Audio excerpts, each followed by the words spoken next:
Hello, Dog Nation. I'm Brandon Adams, and welcome into Go With The Flow, presented by R.S. Andrews. Pound for pound every year, probably as much fun as I have on any broadcast during our sort of weekday, game day preview type stuff. Go With The Flow, presented by R.S. Andrews.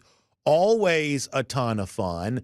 This year, it expects to be even more fun than ever before for reasons we'll obviously show you here coming up in just a couple of minutes. If you've never joined us before, though, here is the basic gist of how this show works. It is our prediction show. We make these picks against the spread, and obviously we do so with our friend Dari Payrow from R.S. Andrews, who this year returns as the reigning champion of our picks contest from a year ago. Dari, happy start to the season to you. Congratulations on winning last year. And obviously, 24, how are you doing today? Doing great. Looking forward to it. A couple more days before we get to this Georgia victory on this weekend and the beginning of my three-peat. There you go. Dari already feeling confident about his picks and obviously Georgia for the upcoming weekend. That is a fun thing to consider. And if you've never joined us before, here's how our show has typically worked in the past. Obviously, we'll hear from the entirety of our Dog Nation folks, those you've come to expect, Mike Griffith, Jeff Sintel, Connor Riley. That is unchanged. This year, though, making her way onto the podium and the platform along with the rest of our panelists, it is the great, and I do mean that in all intended terms, the great Kaylee Mansell, who will now also make her picks officially. She joined us some last year from time to time. This year, though, she gets a regular spot on the panel and a regular spot in our weekly standings. Kaylee, so let me welcome you in officially here to Go With The Flow, presented by R.S. Andrews here this year. Kaylee, I'm so glad to have you here as a part of the show.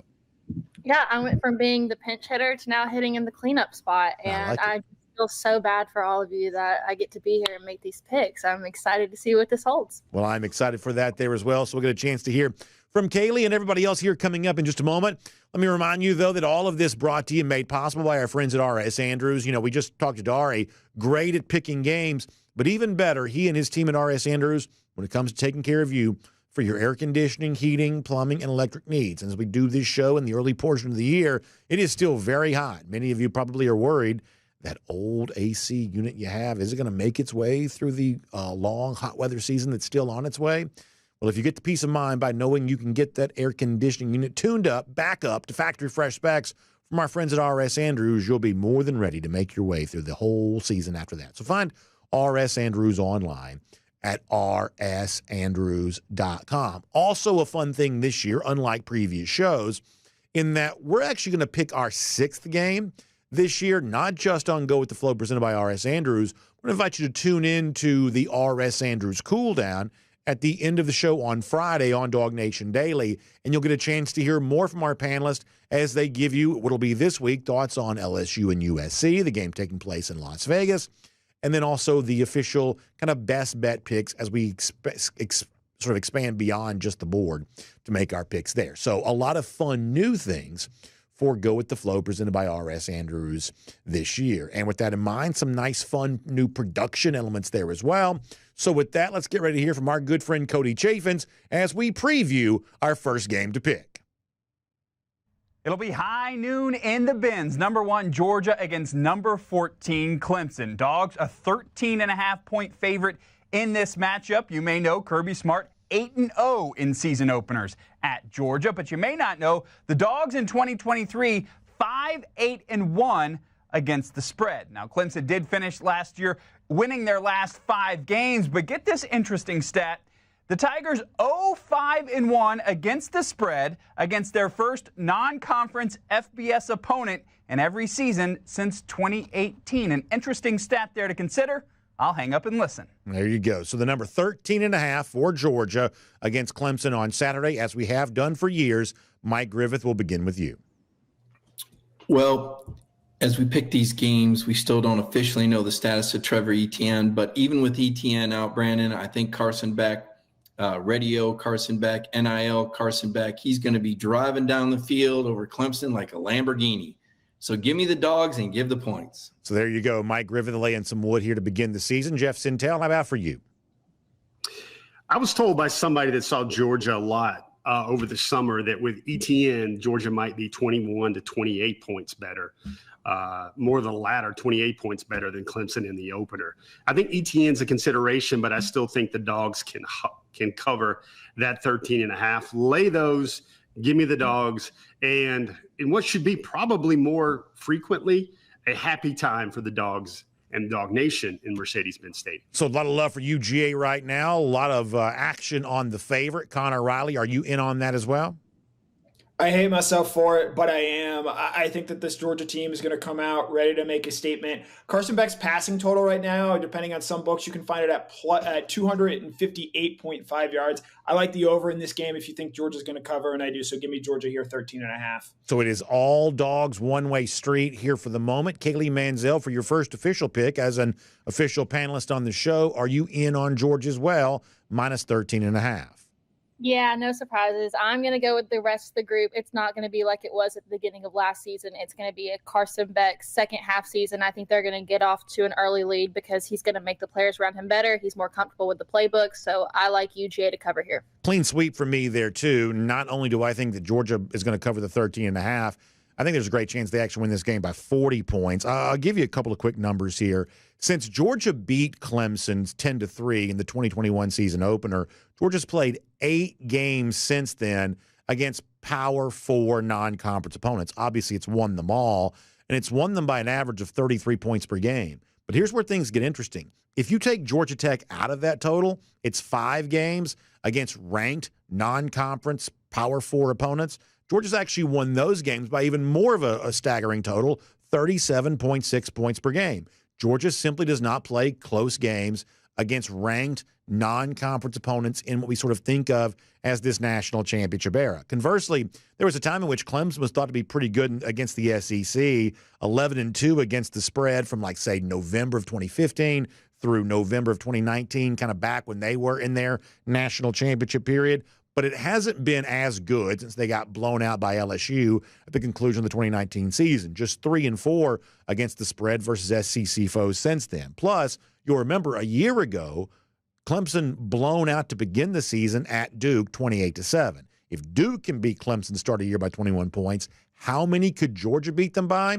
I would say as many as they want. I'll take Georgia minus the 13.5 right here, there as well. Dari, the flow right now, decidedly on the Dogs. You want to go with the flow and take Georgia. Absolutely. Clean sweep. I love Georgia this weekend. I think they're going to roll. I think Beck's going to have a huge game to start the season off. So we are off and running, and everybody on the side of UGA. Is that a dangerous precedent? We'll find out on Saturday afternoon. Speaking of Saturday afternoon, when the Georgia-Clemson game is concluded, another very interesting matchup of SEC versus ACC is set to take place with two teams who need a win badly. Cody Chaffins, tell us more about that. It'll be number 19 Miami traveling north to take on Florida in Gainesville. It'll be a 3:30 kick on Saturday inside the Swamp. The Gators 2.5-point home dogs in this matchup. Just the 4th time these two teams have played since 2005. Now the Canes do lead the all-time series 29-27, although since it's Florida, I'm sure they're disputing a few games in that series. And I know some of you are into this kind of thing. It's been 321 days since the Gators won a college football game. Does seem like the hot seat bowl for whichever coach loses this in-state rivalry game. Mike Griffith, the number is 2.5. Florida getting that at home. What do you want to do with this one? Boy, they're begging us to take the Hurricanes, so I will. I'm going to take Miami to beat Florida and heat up Billy Napier's seat even more. He'll be quoting more Bible scriptures in the post-game press conference on Saturday. So, Mike, on the side of the Miami Hurricanes, Jeff Sintel, how about for you? Mike, I don't think anybody has to beg me to take the Hurricanes. You've heard Cristobal this offseason saying that new quarterback Cam Ward is going to let Miami do things that Miami hasn't done in a while. Well, they don't have to do things Miami hasn't done in a while to beat Florida. Lay those points, and I think the DJ Lagaway watch will start this weekend after a disappointing showing against the Hurricanes at home. Boy, everybody all over, every favorite here thus far makes you a little bit nervous. Connor, are you going to break this party up? You know, Miami, Florida has not had a U.S. president, but Miami of Ohio is one of 5 schools that has had both a United States president and a Super Bowl winning quarterback. But actually, because of the fact that Jeff and Mike both love Miami here, I feel even better about taking Florida here. Don't feel great. They let me down last year in an open game spot, but this game's at home. I love a good home dog. I think this Florida team, so many people are talking about the end of that schedule. Schedule don't look all that tough after what happened to Florida State last week. I think this is a game that Florida knows they have to get, and I think they're going to get it. I actually like Florida on the money line this week, so give me Florida plus the 2.5 points at home. Our first split decision here thus far. So, Kaylee, where you want to go with this one now that Connor is kind of back to the Gators? This is not just because Connor made this pick. I actually have Florida as well. I think both coaches need this win, but I can see both offenses having success at different times, but this is the healthiest Florida has been since September of last year. They've got a veteran quarterback. I think if they can establish any sort of run game, it's going to play to their advantage. So give me Florida here. All right, so I want to say this to kind of back up a little bit what Kaylee was saying there. I love my Georgia-Clemson pick. I do like Georgia a lot on Saturday. I do not have a great deal of confidence in this pick, and I'm going to tell you why. If you're off Florida in this game, if you're backing Miami, then you're essentially saying that Florida may play badly for like 10, 11 out of the 12 games they're going to play here this year. And that's a pretty big statement to make about anybody here. And yet that's what I'm inclined to say. I just think that Cam Ward, Miami, I think they may be better positioned. The trend on the Miami side doesn't tell you much. 3-4 in their last 7 as road favorites. On the Florida side of things, in the Billy Napier era alone, they are 2-1 against the spread as home underdogs. Obviously, that's the outright win versus Miami to start the 2022 season. And then Tennessee last year also getting that win against the Vols. The one, I guess, lone fail to cover was last year against a beaten-up Florida State team at the end of the season. I don't put too much on the Utah thing because that's a lot of travel for Utah in a very different climate. Florida always plays well against Tennessee. That doesn't mean much to me either. The fact of the matter is that Florida may just be as bad as it seems like they might be with a brutal schedule along the way. I don't love this pick, but I'm forced to make it. So I think Miami is the safest option here, favored by 2.5 on the road. That also puts the flow on the side of Miami there as well. Dari, you want to go with the flow and take a desperate Mario Cristobal and the Hurricanes team?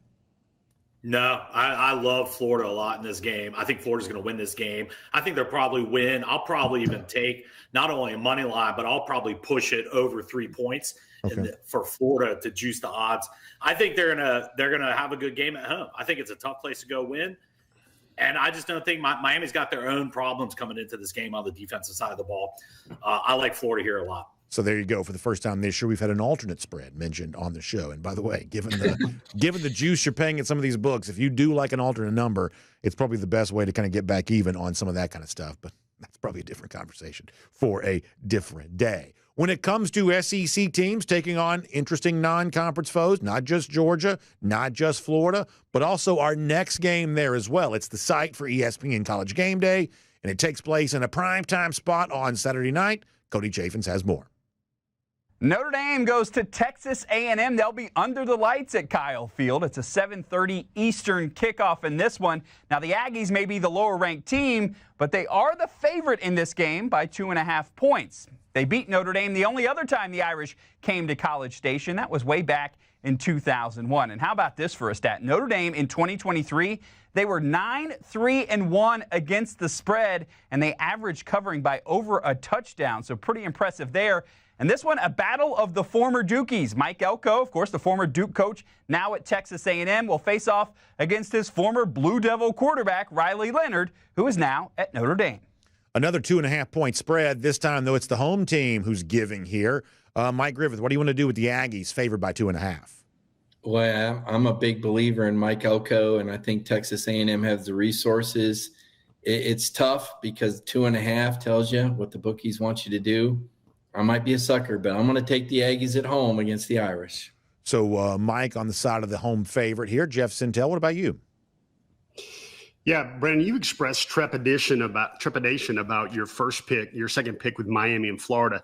I've got a little bit of that here. The one conclusion I came to here is quarterbacks. I really like what Texas A&M and Mike Elko have at the quarterback position compared to Notre Dame. You got the continuity there with Riley Leonard. He's on the road, really known more as a running quarterback than the the touch passer. And I think Texas A&M and at home, I think they're going to feast on this one. I think I'm not scared of the number, and even though that it's only 2.5. I like Texas A&M in this one. I'm a big fan of Mike Elko.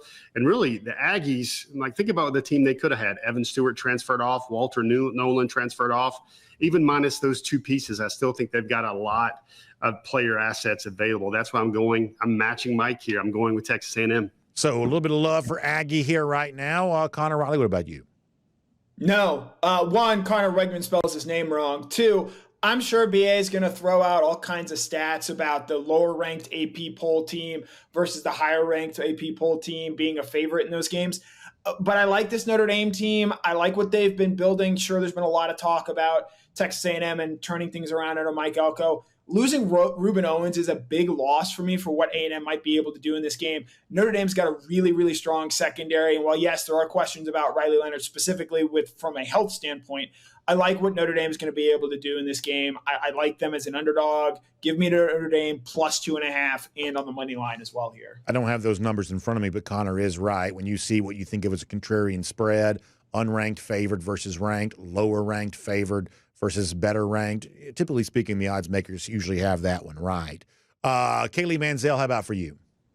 Yeah, I'm not falling for the Notre Dame trap. I'm riding with the vets here. Give me the Aggies. Notre Dame lost their two best offensive linemen to the NFL draft last year and had another season-ending injury last week. I just don't know if they're going to be able to keep up with the A&M pass rush. And plus, who knows Riley Leonard better than Elko? So give me Aggies in game one here. Most important point anybody brought up is the one that Kaylee just mentioned. This is a very depleted Notre Dame team because of the NFL draft and because of a tremendous, significant injury just a few days ago. Young, pretty banged up, inexperienced Notre Dame offensive line. In this spot, though, that's not going to be enough to scare me off of the Fighting Irish here. First of all, under Marcus Freeman, Irish 3-1-1 against the spread as an underdog. They've been pretty good here in this spot. But beyond that, the underlying math stuff around Notre Dame is probably far more favorable than you realize. A year ago, kind of a stat profile that I really appreciate: points scored, points allowed, yards per play allowed. Notre Dame was the only team in America in the top 10 in all four of those categories. This is a pretty balanced team on both sides of the ball. I think at about minus 200 to make this year's playoff, probably the best of the non-SEC, non-Big Ten teams in America, I believe. And I think it's a situation where they go on the road, and not only do they cover the number, I believe they probably win outright at College Station on Saturday night. I like the Notre Dame Fighting Irish. The flow, though, on the side of Texas A&M, Dari, you want to go with the flow and take Aggie? No, I like the Irish to win this game on the road. They are going to have some challenges throughout the game with their offensive line and that Texas A&M defensive front. But I think as the game goes on, the cream's going to rise to the top. I think Riley Leonard is going to make some plays down the stretch. I think they have a ton of talent at wide receivers that they went out and bought in the transfer portal. And I think you're going to see what is like an elite defense for Notre Dame really show up in this game right out the gates.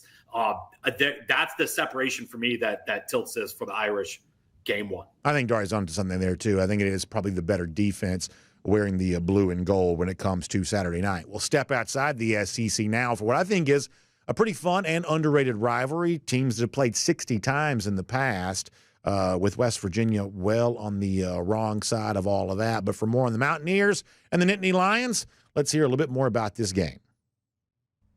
Number 8, Penn State going to West Virginia, and the Mountaineers getting 8.5 points in this nooner in Morgantown. And this one, a rematch from last year's season opener. Of course, Penn State won that one 38-15. If you're a betting man, you may remember the drama inside this game. Late in the game, James Franklin and Penn State faking a kneel down just to cover the 20-point spread. So going to be some bad blood in this once upon a time every year rivalry. Yeah, I think it's really well said, Cody Chafin's. A lot of fun when these two teams get together in kind of a cool part of our country. So that's the story. West Virginia getting 8.5 there at home. What do you think about the Mountaineers in Morgantown, Mike? I think it's a tough place to play, but 8.5 is not enough. I mean, this is a Penn State team I expect to see in the college football playoffs. So give me the Nittany Lions and lay the points. Jeff Sintel, how about for you? Mike Griffith dropping old 80s sitcoms here. 8 is enough. Here's what I like about Penn State. I think they're elite up front. I think they got great linebackers, and I think the secondary also has a really strong safety prospect.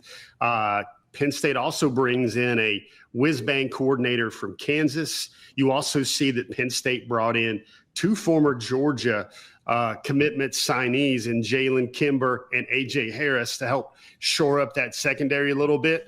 Why does that matter? I think West Virginia runs the ball. That's what they're going to lean their hat on, and they're going to be running into probably the strength of the Penn State team, which is their front 7.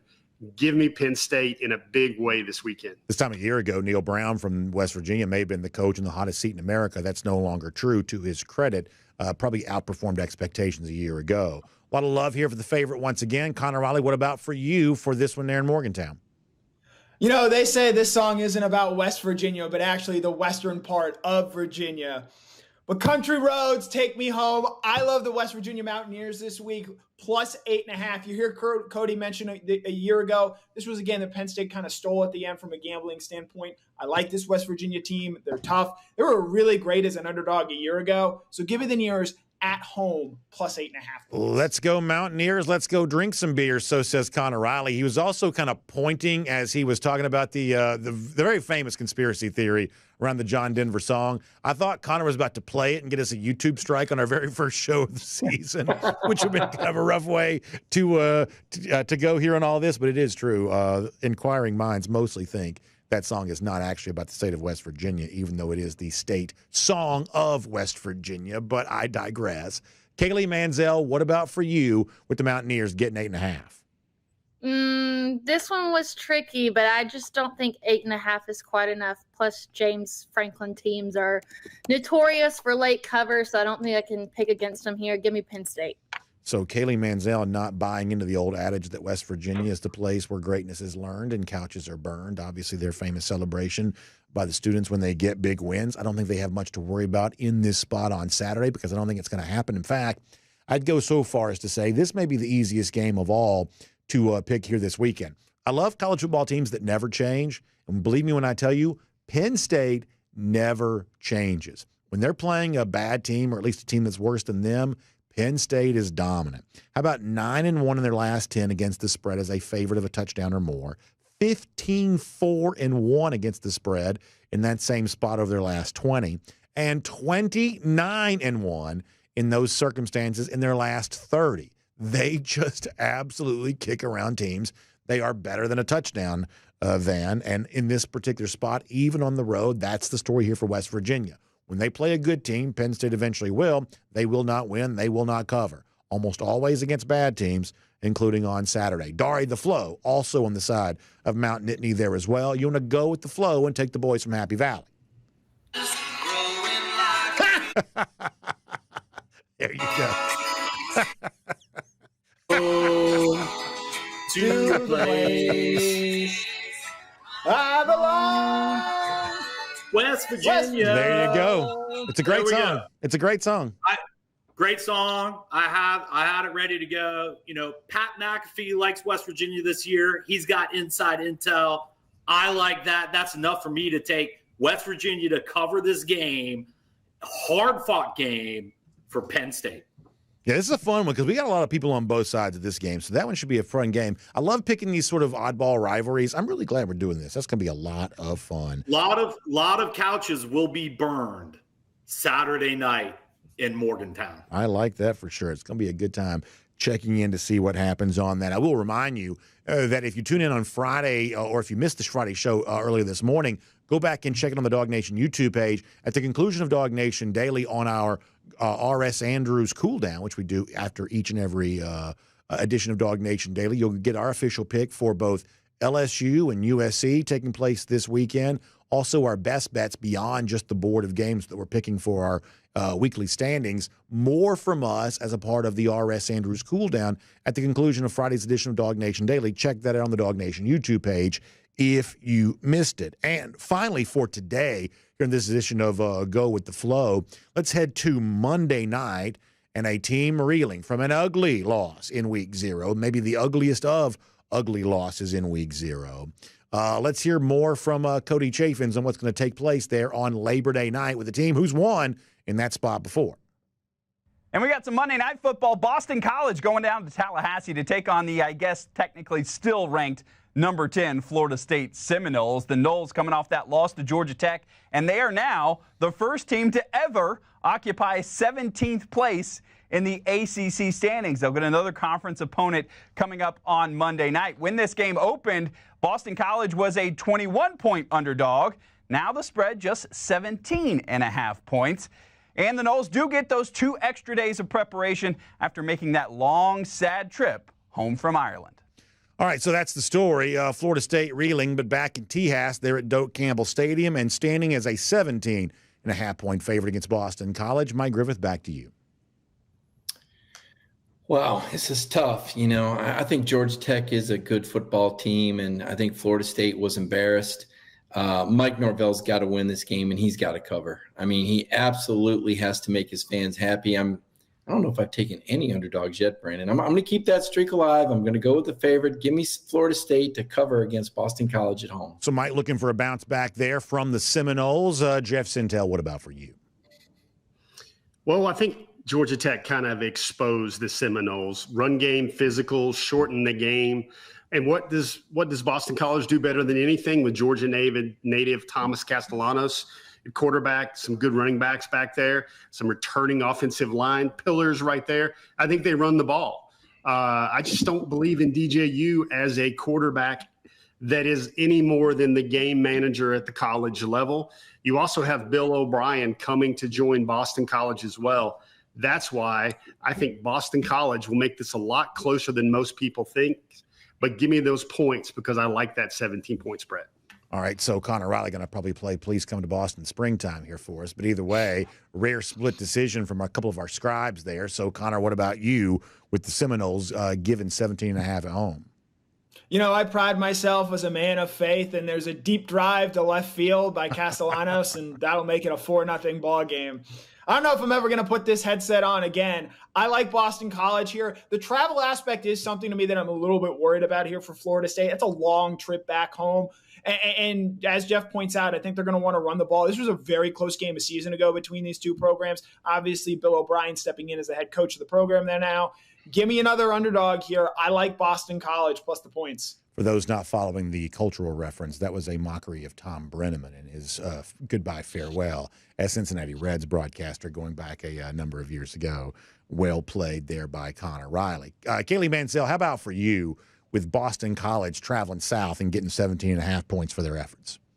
Yeah, I think even since this line, the spread has dropped a little bit. Boston College has had a whole week to watch that film, prepare for the game, have an approach coming in.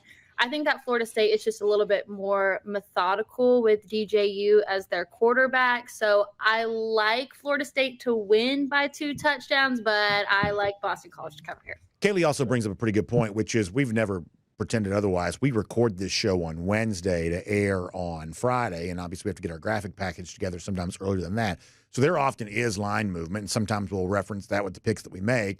But if you are actually looking to pull a trigger on one of these, then you need to pay attention to, shop for the best line, first of all, obviously, where you're able to make legal wagers, but also being aware that what you see on game day or close to game day may be a little bit different than what we see as we get ready to make this pick. For me, it's simple. I like Boston College plus the 17.5.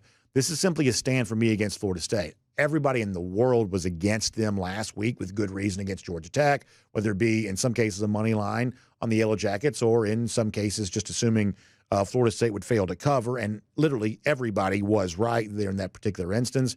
And I'm going to keep taking a stand against Florida State right now, a far cry from what it was at its best here last year. Plus something to keep in mind. Florida State, for all you want to say, but a team suing to get out of the ACC, they're just 5-5 in their last 10 against the spread against Atlantic Coast Conference foes. So not exactly dominating this league as much as perhaps some of their more notorious fans might assume that they are. So to me, the right side here is Boston College on the road, getting a fairly large number, kind of moving in the direction of the line movement, but sometimes that's okay there too. So the flow in this spot also now on Boston College. Dari, where do you want to go? You want to take the Eagles here and go with the flow? No, give me the Seminoles. I actually love them at home to bounce back here. I think last week, you really get to see how good Brent Key is as a coach. Very prepared with the game plan. They really stuck to it. Florida State had opportunities to win that game. They really didn't make some adjustments in the second half of that game. I think they're going to do everything in this game. Bill O'Brien wasn't hired to replace the coach there. Jeff Hafley left there to go take the Packers defense coordinator job. I think this is a downgrade at coach for Boston College. And I think Brent Key is a better preparer than Bill O'Brien. And I think Mike Norvell and their defense is going to take advantage of the 2 and the 4. That number is 24 turnovers that Boston College's quarterback did last year to make him the 4th most turnover-prone starting person in FBS football. That's not going to change. Florida State's going to feast. Their defense is going to feast on Boston College's offense in this game. I certainly don't disagree with your opinion there on Bill O'Brien. I believe that Brent Key probably is a better coach than him right now. Don't disagree with that. And also an interesting number on Castellanos and the turnover issues from a year ago. So for our first show, we're kind of giving you a little bit of a lay of the land on everything here. So when you check out the R.S. Andrews Cool Down at the conclusion of Friday's Dog Nation Daily, you'll hear our 6th pick. That's USC and LSU. And when you join us next week, our official standings will reflect all 6 picks the way they always have. So the 5 picks you just heard, plus the 6th pick we make as a part of our R.S. Andrews Cool Down at the conclusion of Dog Nation Daily will all be a part of the official picks that we're kind of counting in our standings all year long. Plus, when you tune into that show, and it's already available for you on the Dog Nation YouTube page, you can just simply click into it and find it. And obviously at the end of the broadcast, we'll also give you our best bets for games beyond the 6 big games that we're picking here. And all of this made possible by our friends at R.S. Andrews. So one more time today, let me remind you to check out R.S. Andrews online at rsandrews.com. We call this show Go With The Flow because the things that flow well in your house, like the water in your pipes when it comes to your plumbing, or the AC through the vents when it comes to your air conditioning, R.S. Andrews makes sure all those systems in your house are running exactly the way they're supposed to be. Heating, air conditioning, plumbing, and electric, that is what R.S. Andrews is about. They keep it flowing for you, and story after story, they've been delivering smiles to people just like you in our audience for all kinds of years. So please find them online at rsandrews.com. And check out Friday's edition of Dog Nation Daily and the R.S. Andrews Cool Down for our 6th pick and some bonus best bets there as well. And, of course, best of luck with your own picks. We'll see you back here next time at this same time next Friday for Go With The Flow, presented by R.S. Andrews.